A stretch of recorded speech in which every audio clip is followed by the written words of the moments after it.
Hello everyone, स्वागत है आप सबका learning with Gautam YouTube channel में। तो आज के इस वीडियो में हम करने वाले हैं क्लास 12 हिस्ट्री के यानी कि इतिहास के most important objective question answer को, जो कि आपके आने वाले एग्जाम के लिए काफ़ी ज़्यादा इंपॉर्टेंट प्रश्न रहने वाला है। तो आप लोग वीडियो को अच्छे से ध्यानपूर्वक और लास्ट तक जरूर देखिएगा। तो चलिए शुरू कर लेते हैं फर्स्ट क्वेश्चन से। और पहला क्वेश्चन है हमारा, जालियांवाला बाग हत्याकांड ये किस वर्ष हुआ था। तो जालियांवाला बाग हत्याकांड जो है ये 13 अप्रैल वर्ष 1919 में हुआ था, यानी कि ऑप्शन इसका ए हो जाएगा। नेक्स्ट क्वेश्चन है हमारा अगला क्वेश्चन, गेटवे ऑफ इंडिया का निर्माण जो है इसका काम शुरू कब हुआ था। तो गेटवे ऑफ इंडिया जो है इसका निर्माण का काम जो है ये शुरू हुआ था वर्ष 1911 में। 31 मार्च वर्ष 1911 में गेटवे ऑफ इंडिया बनने का जो काम है वो शुरू किया गया था। और ये जो काम है यानी कि जो पूरा हुआ था गेटवे ऑफ इंडिया बन करके, ये वर्ष 1924 में बन करके तैयार हो गया था। अगला क्वेश्चन है हमारा, निम्नलिखित में से किसका प्रकाशन अबुल कलाम आजाद ने किया है। तो अल हिलाल जो पुस्तक है इसका प्रकाशन अबुल कलाम आजाद के द्वारा किया गया था, यानी कि ऑप्शन नंबर बी हो जाएगा। अगला क्वेश्चन है, सिंधु और कान्हू ने किस विद्रोह का नेतृत्व किया था। तो संथाल विद्रोह का नेतृत्व किया गया था सिद्धू और कान्हू के द्वारा। किसके द्वारा? तो सिद्धू और कान्हू के द्वारा संथाल विद्रोह का नेतृत्व किया गया था, ऑप्शन नंबर बी हो जाएगा। अगला क्वेश्चन है, भारत में अस्थायी बंदोबस्त कहाँ लागू किया गया था। तो भारत में जो अस्थायी बंदोबस्त है इसको बंगाल में लागू किया गया था, यानी कि ऑप्शन नंबर ए हो जाएगा।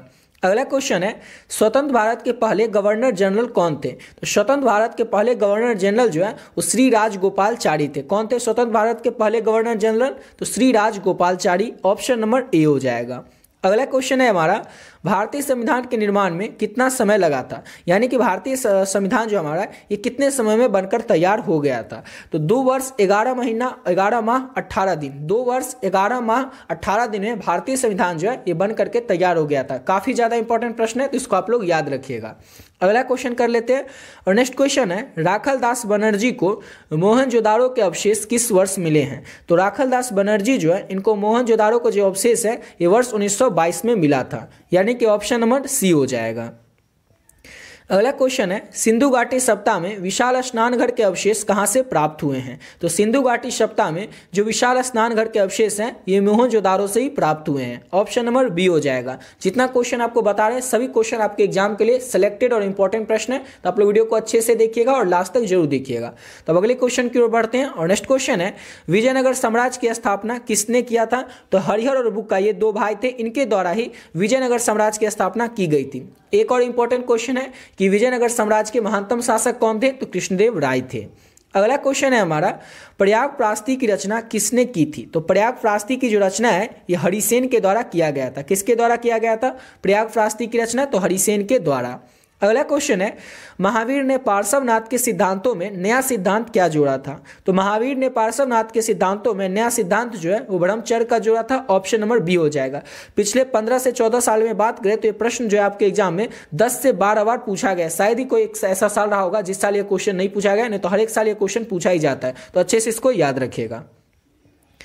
अगला क्वेश्चन है, महाभारत की रचना किसने की है। तो महाभारत की जो रचना है ये वेद व्यास के द्वारा हुई है, ऑप्शन नंबर डी हो जाएगा। आपसे एग्जाम में पूछा जा सकता है कि महाभारत का युद्ध कितने दिनों तक चला था। तो 18 दिनों तक चला था। आपसे पूछा जा सकता है एग्जाम में वेद कितने, तो याद रखिएगा वेद 4 होते हैं, जिसमें सबसे पुराना जो होता है वो ऋग्वेद होता है। आपसे पूछा जा सकता है कि पुराण कितने होते हैं। तो पुराण भी 18 होते हैं। ये सबको आप लोग अच्छे से याद रखिएगा।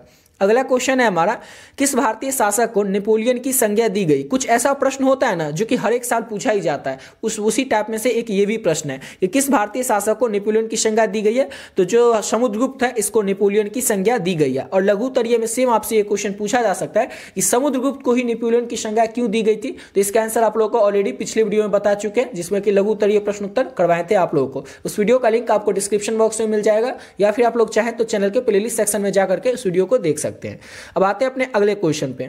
और अगला क्वेश्चन की ओर बढ़ने से पहले आपको बताना चाहेंगे कि अगर अभी तक आप लोग जो हिस्ट्री का इंपॉर्टेंट गेस्ट क्वेश्चन का पीडीएफ है ये नहीं लिए तो किस तरह से ले सकते हैं। ऑलरेडी बहुत सारे बच्चे ये पीडीएफ ले चुके हैं, तो जो भी बच्चे पहले से इस पीडीएफ को ले चुके हैं वीडियो को थोड़ा स्किप करके अगले क्वेश्चन से आप लोग देख लीजिएगा। जो लोग अभी तक नहीं लिए उनको जल्दी से बता दें कि इसमें आपको क्या क्या मिलेगा और आप लोग इसको किस तरह से ले सकते हैं। तो इसमें मिलेगा आप लोगों को हिस्ट्री जो आपका सब्जेक्ट है इसके ऑब्जेक्टिव क्वेश्चन और subjective question. Most important guest question जो है ऑब्जेक्टिव और सब्जेक्टिव ऑब्जेक्टिव है आपके एग्जाम के लिए, वो सारा का सारा ऑब्जेक्टिव और सब्जेक्टिव आपको मिलेगा इस पीडीएफ में। और साथ ही साथ 14 से 15 साल में, पिछले 14 से 15 साल में जो भी क्वेश्चन आपके एग्जाम में पूछे जा चुके ऑब्जेक्टिव प्रश्न, वो आप लोगों को पीडीएफ के रूप में आंसर के साथ, ऑब्जेक्टिव क्वेश्चन आंसर के साथ आपको मिल जाएगा। और इतना अगर आप लोग अच्छे से कर लेते हैं तो आपके एग्जाम में एक भी प्रश्न आपको इसके बाहर से देखने को नहीं मिलेगा। और इसको आप ले सकते हैं केवल और केवल 20 रुपीज पे करके। इतना कम इसीलिए रखें ताकि हर एक बच्चा इस पीडीएफ को ले सकेगा, अफोर्ड कर सकेगा। ये नंबर है 7903820891। इस नंबर को जैसे आप लोग फोन पे, गूगल पे या पेटीएम में डालिएगा तो नाम आ जाएगा गौतम कुमार। उसमें आपको क्या करना है, 20 रुपीज पे कर देना। जैसे ही आप पे कीजिएगा इसका स्क्रीनशॉट लेकर के इसी नंबर से जो व्हाट्सएप है, इस व्हाट्सएप पर आपको स्क्रीनशॉट को भेज देना है। और बस स्क्रीनशॉट भेजने के बाद बस एक छोटा सा मैसेज कर देना आपको व्हाट्सएप पर हिस्ट्री, जिससे ये पता चल जाए कि आपको हिस्ट्री का पीडीएफ चाहिए। जैसे आप पे करके स्क्रीनशॉट भेजोगे, सब्जेक्ट का नाम बताओगे, आपको जो पीडीएफ है वो तुरंत मिल जाएगा। और इसमें जितने भी क्वेश्चन है ऑब्जेक्टिव और सब्जेक्टिव, इसको अगर अच्छे से कर लेते हैं तो आपसे एग्जाम में एक भी प्रश्न छूटने वाला नहीं है। जो भी प्रश्न आपके एग्जाम में आएंगे उसका 99% क्वेश्चन आप लोगों को इसी पीडीएफ से देखने को मिल जाएगा। क्योंकि आपके एग्जाम में क्वेश्चन कहीं से भी आएगा तो हिस्ट्री के बुक से ही आएगा। बुक में टोटल चैप्टर है 15 और 15 चैप्टर के जो भी इंपॉर्टेंट ऑब्जेक्टिव क्वेश्चन है चैप्टर वाइज, हर एक चैप्टर का और इंपॉर्टेंट सब्जेक्टिव क्वेश्चन सारा का सारा इस पीडीएफ में ऐड कर दिया गया है। तो जो भी बच्चे बचे हुए हैं इस पीडीएफ को नहीं लिए, इस पीडीएफ को जरूर ले लीजिएगा। इसको लेकर के आप लोग इसको पढ़ करके बहुत ही कम समय में आप लोग अपने बोर्ड एग्जाम की तैयारी कर सकते हैं। तो चलिए अब आते हैं अपने अगले क्वेश्चन पे। तो अगला क्वेश्चन है हमारा, 16 महाजनपदों में सबसे शक्तिशाली महाजनपद कौन सा था? इंपॉर्टेंट क्वेश्चन है, इसको भी याद रखिएगा। तो मगध जो था ये 16 महाजनपद में सबसे शक्तिशाली महाजनपद था। आपसे एग्जाम में ये भी पूछा जा सकता है कि टोटल महाजनपद कितने थे, तो 16 थे। इसको भी याद रखिएगा। अगला क्वेश्चन है हमारा, इब्न बतूता किस देश का निवासी था? तो इब्न बतूता जो था ये याद रखिएगा मोरक्को का निवासी था। इब्न बतूता किस देश का निवासी था? तो मोरक्को का। ऑप्शन नंबर बी हो जाएगा। अगला क्वेश्चन है, कुतुब मीनार का निर्माण किसने शुरू किया है? तो कुतुब से ही आपको याद रखना है नाम, कुतुबुद्दीन ऐबक। कुतुब से आप क्या याद रखिएगा, कुतुबुद्दीन ऐबक। तो कुतुब मीनार का जो निर्माण का काम है वो किसके द्वारा शुरू किया गया था? तो कुतुबुद्दीन ऐबक के द्वारा शुरू किया गया था। ऑप्शन नंबर इसका सी हो जाएगा। अगला क्वेश्चन है, उत्तर भारत में भक्ति आंदोलन का जो आरंभ है यानी कि शुरुआत है, या किस संत के द्वारा किया गया था? तो उत्तर भारत में भक्ति आंदोलन का जो आरंभ है, शुरुआत है, ये किया गया था रामानंद के द्वारा। ऑप्शन नंबर इसका ए हो जाएगा।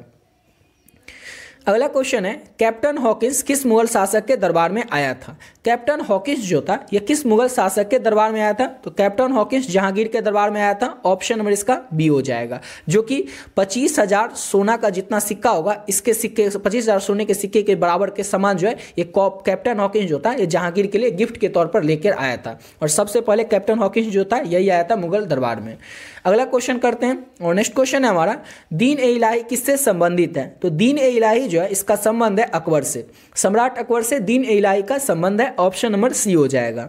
नेक्स्ट क्वेश्चन है, स्थापत्य कला का सबसे अधिक विकास किसके समय में हुआ था? तो स्थापत्य कला का जो सबसे अधिक विकास है ये शाहजहां के समय में हुआ था। ऑप्शन नंबर सी हो जाएगा। इंपॉर्टेंट क्वेश्चन है, इसको भी याद रखिएगा। अगला क्वेश्चन है, भारत का अंतिम मुगल शासक कौन था? तो जो बहादुर शाह जफर है ये भारत के अंतिम मुगल शासक थे। ऑप्शन नंबर इसका डी हो जाएगा। अगला क्वेश्चन है, मुस्लिम लीग की स्थापना किस वर्ष हुई थी? तो वर्ष 1906 में मुस्लिम लीग की स्थापना की गई थी, यानी कि ऑप्शन नंबर इसका बी हो जाएगा।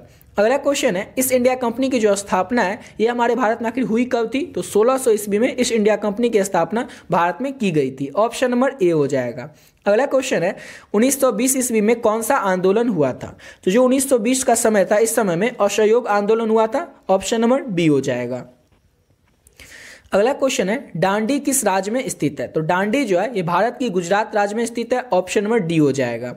नेक्स्ट क्वेश्चन है हमारा, दिल्ली चलो का ये नारा किसने दिया था? तो दिल्ली चलो और जय हिंद ये नारा दिया था सुभाष चंद्र बोस ने। ऑप्शन नंबर डी हो जाएगा। आपसे एग्जाम में पूछा जा सकता है कि सुभाष चंद्र बोस ने किसकी स्थापना किया था? तो फॉरवर्ड ब्लॉक की स्थापना सुभाष चंद्र बोस के द्वारा किया गया था। ये भी आप लोग याद रखिएगा। और कब किया गया था? तो वर्ष 1939 में। आपसे पूछा जा सकता है कि सुभाष चंद्र बोस ने भारतीय राष्ट्रीय कांग्रेस से इस्तीफा कब दिया था? तो वर्ष 1939 में सुभाष चंद्र बोस ने भारतीय राष्ट्रीय कांग्रेस से इस्तीफा दिया था। उसके बाद खुद अपनी पार्टी जिसका की नाम था फॉरवर्ड ब्लॉक, इसकी स्थापना की थी। ऑप्शन नंबर इसका डी हो जाएगा। अगला क्वेश्चन है पूना समझौता किस वर्ष हुआ था, यानी कि पूना पैक्ट, पूना समझौता ये कब हुआ था, तो वर्ष 1932 में पूना समझौता हुआ था। ऑप्शन नंबर बी हो जाएगा। अगला क्वेश्चन है काला कानून किसे कहा गया था, तो काला कानून जो है रॉलेट एक्ट को कहा गया था। रॉलेट एक्ट जो है इसी को कहा गया था काला कानून। इसमें था क्या, तो ये आपसे लघु उत्तरीय में भी पूछा जा सकता है कि काला कानून जो है वो रॉलेट एक्ट को क्यों कहा गया था, क्योंकि इस कानून के तहत अंग्रेज जो थे किसी भी भारतीय पर बिना कोई उस पर मुकदमा चलाए उसको जेल में बंद कर सकते थे। तो यही था काला कानून, जिसको कि इंग्लिश में रॉलेट एक्ट कहा गया था। अगला क्वेश्चन है 1942 में कौन सा आंदोलन हुआ था, तो 1942 में भारत छोड़ो आंदोलन हुआ था। ऑप्शन नंबर ए हो जाएगा। अगला क्वेश्चन है भारतीय संविधान के प्रारूप समिति के अध्यक्ष कौन थे, तो भारतीय संविधान के प्रारूप समिति के जो अध्यक्ष है वो डॉक्टर भीमराव अंबेडकर थे। ऑप्शन नंबर ए हो जाएगा। अगला क्वेश्चन है हमारा भारतीय संविधान के अनुसार संप्रभुता जो है ये किसमें निहित है, तो भारतीय संविधान के अनुसार संविधान में ही संप्रभुता जो है वो निहित है। ऑप्शन नंबर डी हो जाएगा। अगला क्वेश्चन है और काफी ज्यादा इंपॉर्टेंट प्रश्न है, और पिछले 15 साल में बात करें तो ये 12 से 13 बार आ चुका है, यानी कि एक साल या कोई 2 साल ऐसा रहा होगा जिस साल ये क्वेश्चन नहीं आया, नहीं तो हर एक साल ये क्वेश्चन आता ही है कि सिंधु घाटी के निवासियों को किस धातु का ज्ञान नहीं था। तो सिंधु घाटी के जो निवासी थे इन लोगों को लोहा का ज्ञान नहीं था। किस चीज का ज्ञान नहीं था, तो सिंधु घाटी के निवासियों को लोहा का ज्ञान नहीं था। अगला क्वेश्चन है हड़प्पा सभ्यता किस युग की सभ्यता है, तो हड़प्पा सभ्यता जो हमारा ये काश युग की सभ्यता है। ऑप्शन नंबर बी हो जाएगा। अगला क्वेश्चन है गुप्त काल में कौन चीनी यात्री भारत आया था, तो गुप्त काल में जो है फायान आया था भारत। ऑप्शन नंबर इसका बी हो जाएगा। आपसे पूछा जा सकता है कि फायान जो है किस देश का निवासी था, तो चीनी यात्री था फायान, जो कि भारत आया था। किसके समय में आया था पूछा जा सकता है, तो याद रखिएगा गुप्त काल में। मोस्ट इंपॉर्टेंट क्वेश्चन इंडिका के लेखक कौन है, इंडिका का जो लेखक है वो मेगास्थनीज है। ऑप्शन नंबर बी हो जाएगा। अगला क्वेश्चन है अशोक किस वंश का शासक था, तो अशोक जो थे ये मौर्य वंश के शासक थे। ऑप्शन नंबर बी हो जाएगा। अगला क्वेश्चन है पुराणों की संख्या कितनी है, तो ऑलरेडी आप लोगों को ऊपर में बता चुके हैं। पुराण जो होते हैं वो टोटल 18 होते हैं और वेद 4 होते हैं। अगला क्वेश्चन है महाभारत की रचना किस भाषा में हुई है, तो महाभारत की जो रचना है ये वेद व्यास के द्वारा की गई थी संस्कृत भाषा में। ऑप्शन नंबर ए हो जाएगा। अगला क्वेश्चन है श्वेतांबर और दिगंबर का जो संबंध है वो किस धर्म से है। इंपॉर्टेंट क्वेश्चन है, याद रखिएगा। श्वेतांबर और दिगंबर का जो संबंध है वो जैन धर्म से है। ऑप्शन नंबर डी हो जाएगा। इसी के साथ